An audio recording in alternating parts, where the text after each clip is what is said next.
Untuk yang pertama, kita akan cek dulu indeks IHSG. Hari ini tanggal 3 Oktober untuk IHSG ditutup minus 0,30% ke level 6.940.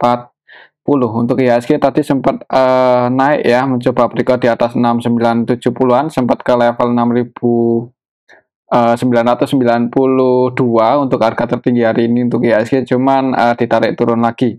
Kalau secara teknikal sih ya ini masih mencoba breakout ya. Kalau kita cek untuk transaksinya hari ini di IHSG tanggal 3 Oktober ini kita bisa lihat bareng-bareng. Secara keseluruhan sebenarnya untuk hari ini asingnya sebagian masuk ya, ini khususnya di saham Bank BNI. Asingnya hari ini net buy 162,5 M, kemudian di BBCA net buy 158,9 M, di FILM net buy 121,2 M, di Telkom Bank Mandiri hari ini juga asingnya masuk. Kemudian yang paling banyak dijual asing ada UNTR, Goto, Astra, Emitco, Adaro, Akra ya. MTKA juga didistribusi asing. Dan kalau kita perhatikan untuk nilai transaksi IHSG hari ini sebenarnya sih, ini kalau kita perhatikan yang paling gede nilainya cuma Bank BCA ya, 900-an M, sedangkan AMMN ke bawah ini cuma 300-an, jadi hitungannya sih belum rame-rame banget untuk IHSG. Kalau kita cek untuk indeks globalnya hari ini, untuk indeks global hari ini, untuk indeks Asia hampir semuanya merah sih, kecuali Shanghai ini libur atau gimana kok enggak ada perubahan ya. Untuk Nikkei, Hang Seng, kemudian Singapura Index, IHSG ditutup merah. Untuk indeks US-nya semalam sebagian hijau, sebagian merah. Untuk IHSG besok perhatikan saya level ini sih, semoga aja bisa breakout di atas 6970-an, tapi kalau belum berhasil breakout mungkin akan sideways dulu sedikit di bawah resistennya 6970. Oke, itu untuk IHSG. Untuk beberapa hari terakhir sih untuk asnya udah mulai masuk ya di saham-saham big cap seperti Bank BCA, semoga aja itu bertanda bagus. Untuk selanjutnya kita akan cek saham yang pertama, yaitu saham AMMN yang hari ini naik lagi ya, naik 3,28% ke level 6.300. Ini mau ngejar resistennya ini yang ke 6.500. Perhatikan aja level ini ya, 6.500 itu target price untuk saham AMMN. Misal besok masih naik, dan untuk supportnya sih ya di sini 5.950 ya, itu area support. Sebenarnya kalau mau nge-HK ya agak nanggung ya, udah lumayan di atas, resikonya juga walaupun masih ada kemungkinan naik sih kalau lihat transaksinya. Coba untuk hari ini tanggal 3 Oktober untuk aslinya sendiri net buy ya, cuman nggak terlalu banyak, 8 M aja. BK-nya masih masuk ini sih, selama BK-nya masih masuk semoga aja untuk AMMN masih bisa naik lagi. Untuk BK net buy 84,2 M, dan kalau kita perhatikan dibandingkan dengan nilai transaksinya ini cenderung masih akumulasi ya untuk BK versi asing ini di saham AMMN.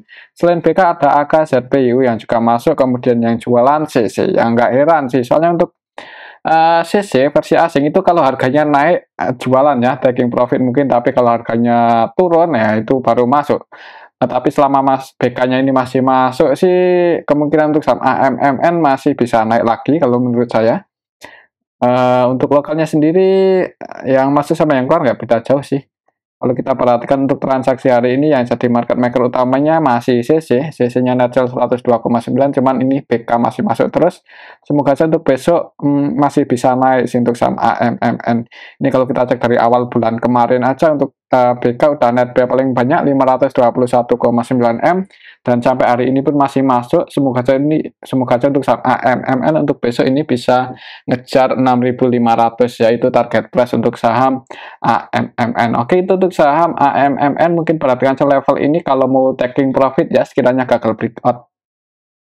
Tapi kembali lagi disclaimer. Selanjutnya kita cek saham MDKA yang hari ini turun lagi lebih dalam ya, emang mau ngejar supportnya di 2.370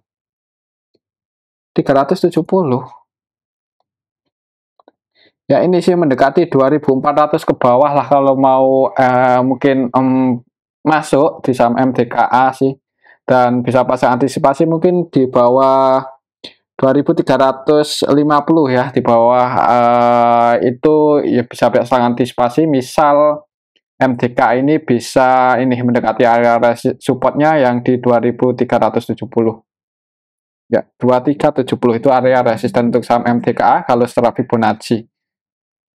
Untuk sentimennya sih kurang bagus ya, ruginya makin gede ini di kuartal kedua untuk saham MTKA, dan kalau kita cek untuk asingnya juga apakah masih jualan, hari ini pun masih jualan ya, tadi kalau nggak salah untuk saham MTKA asingnya net sell 21,8 M.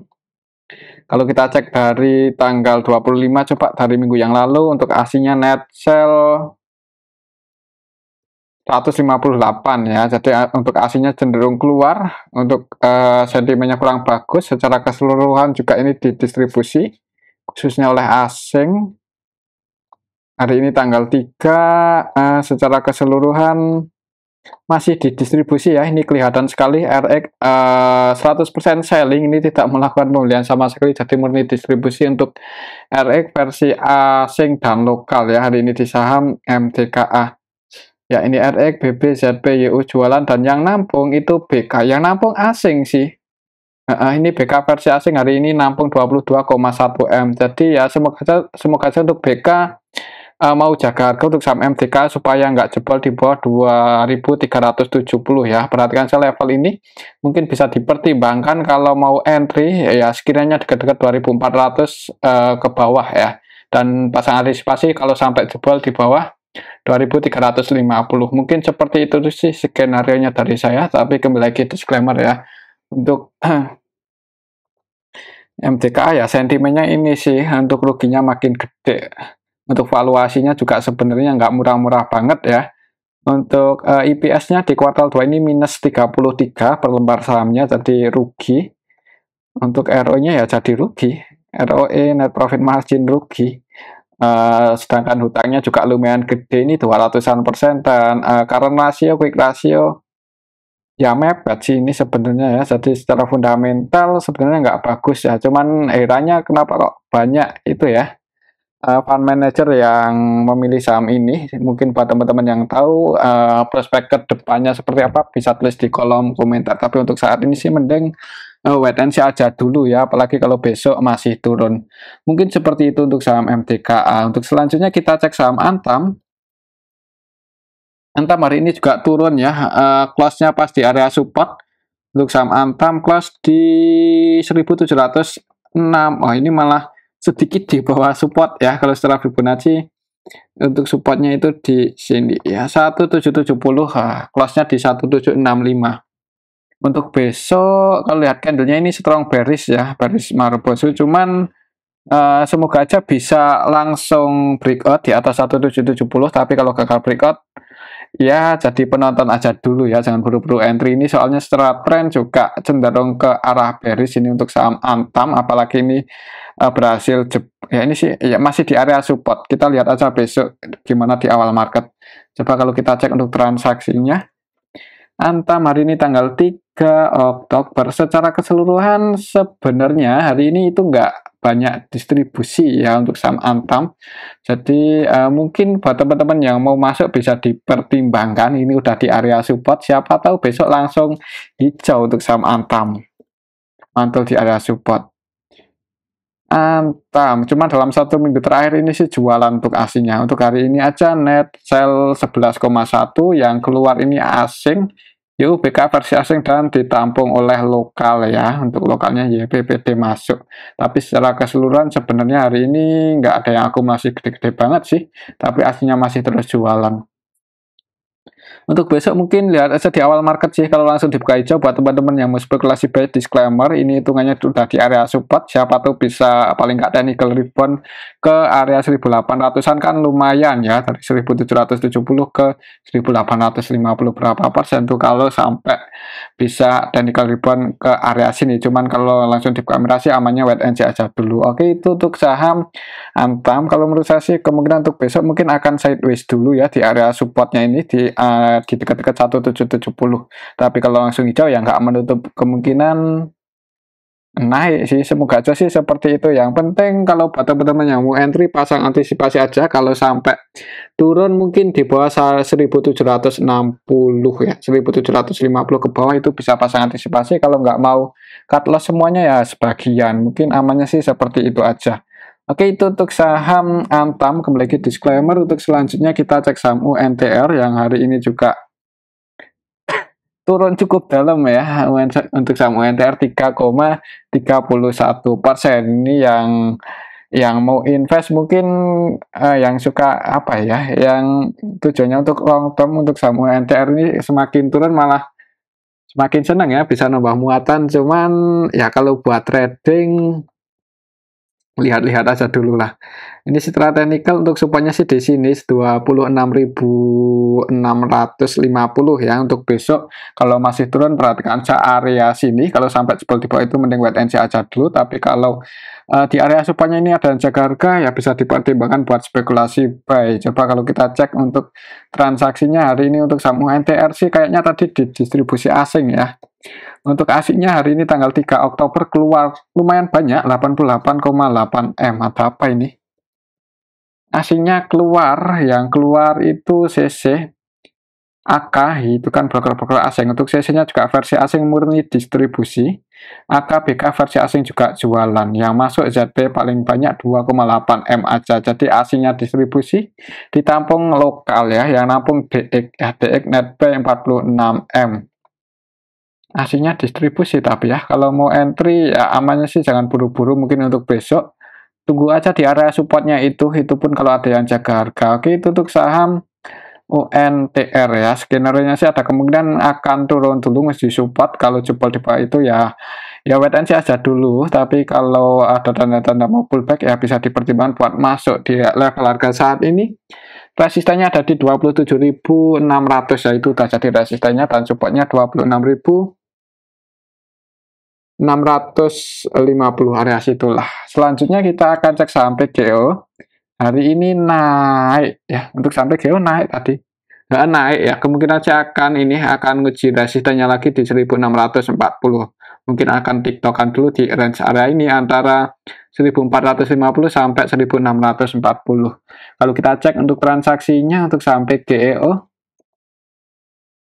hari ini tanggal 25, hari ini tanggal 3 ya. Hari ini tanggal 3 Oktober. Secara keseluruhan ada ZP yang kalau kita perhatikan ini cenderung akumulasi ya, kelihatan sekali. Netbuy 21,5 M, ZP yang masuk versi asing ya. Jadi hari ini asingnya Netbuy di saham PGO, untuk lokalnya lebih banyak yang jualan. Netbuy 14 M-an lebih ZP ya, masuk cukup banyak. Kalau kita cek ZP versi asing kah? Dari awal bulan KZ sih, bukan ZP. Nah, cuman hari ini ada yang akumulasi ZP, semoga aja untuk besok masih bisa naik, nguji resistennya di 1640. Dan kalau mau entry sih sebetulnya nanggung ya, udah di tengah walaupun masih ada kemungkinan naik. Jadi tetap disclaimer buat teman-teman yang mau ngaka untuk PGO besok, targetnya ya di sini sih 1640. Kalau kita cek sekilas untuk saham PGEO,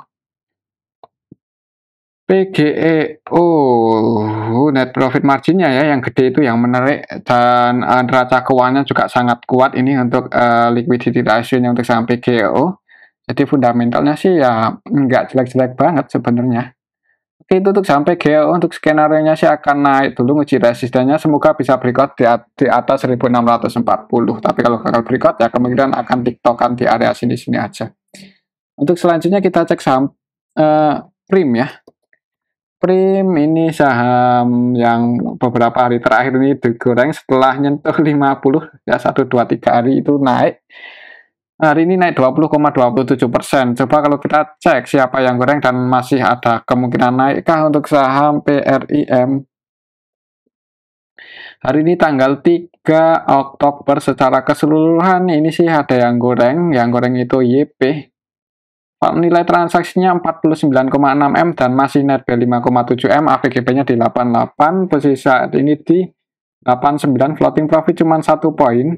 Kalau kita cek dari harga 50, 29,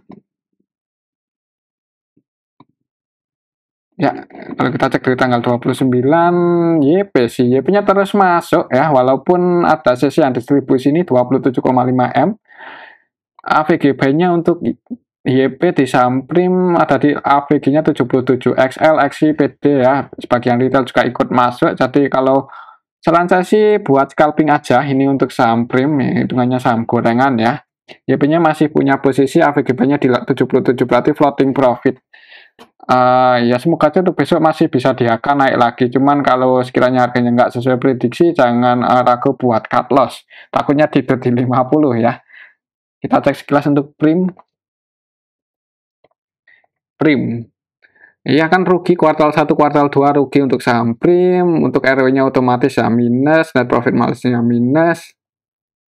Kemudian PBV-nya, PBV di level harga saat ini mana ya PBV-nya?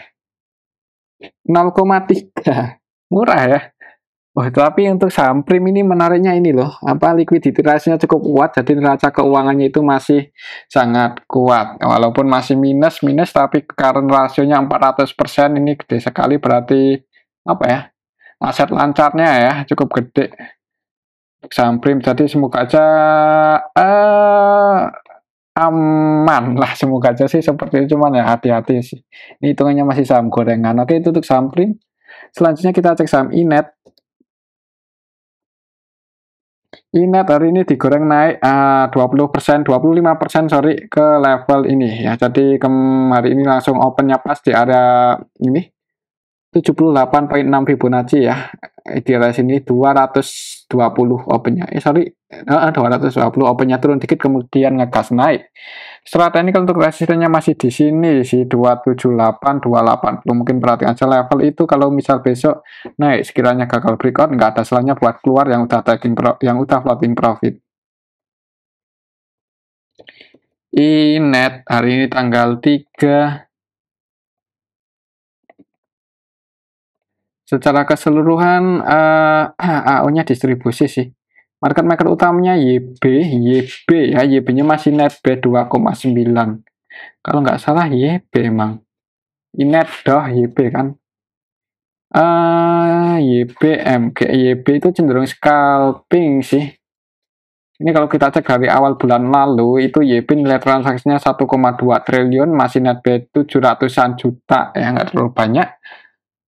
MG masih net B 7,6, AVG-nya di 213 untuk YB, MG-nya di 198. Floating profit semua, jadi kalau mau entry ya namanya buat trading sih, tapi kalau udah di atas seperti ini mendekati resisten terlalu beresiko ya. Apalagi kalau masuk dalam jumlah yang banyak ya, nanti ketahuan market makernya ya dibanding turun, jadi wait and see aja lah. Tapi kembali ke disclaimer, kalau mau masuk sih amannya pakai duit aja. Oke, itu untuk saham Inet ya. Semoga aja untuk besok di awal market masih di HK ya, naik dulu. Kalau gagal breakout ya ada kemungkinan koreksi turun. Selanjutnya kita cek saham ACSD. Ini juga saham-saham gorengan ya. Untuk saham ACSD hari ini naik tadi lumayan tinggi sampai ke level 262, cuman ditarik turun lagi. Untuk kemarin berhasil breakout-nya itu tanggal 2 ya, konfirmasi breakout, hari ini masih naik. Kalau secara Fibonacci resistennya ada di 270 dan supportnya 212. Kalau kita cek untuk transaksinya ACSD tanggal 3 Oktober secara keseluruhan ya lebih banyak yang masuk sih. Market maker utamanya YP, MG-nya net buy, YP-nya net sell. Cek sekelas coba ACSD minus semua ya. Cuman kalau kita lihat history itu minusnya makin sedikit sih. Jadi semakin kesini semakin bagus. Kemungkinan kalau profit untuk saham ACSD ini nggak menutup kemungkinan bisa terbang. Tapi resiko sih ini apa ya? Utangnya gede ini. Debt-nya hampir 3 kali ya, hampir 300%, dan current ratio, quick ratio, cash ratio-nya juga kecil. Ini hitungannya sih nggak terlalu aman. Jadi kalau mau masuk amannya buat scalping aja. Untuk ROE-nya juga masih minus. Tapi ya ini sih semakin ke sini ruginya makin kecil. Semoga aja bentar lagi profit ya untuk saham ACSD. Cuman kalau mau aman ya wait and see aja dulu lah. Kalau mau entry ya buat scalpingan. Oke, itu untuk saham ACSD, dan mungkin ini aja dulu untuk analisa kita pada video yang ini. Semoga bisa bermanfaat. Terima kasih.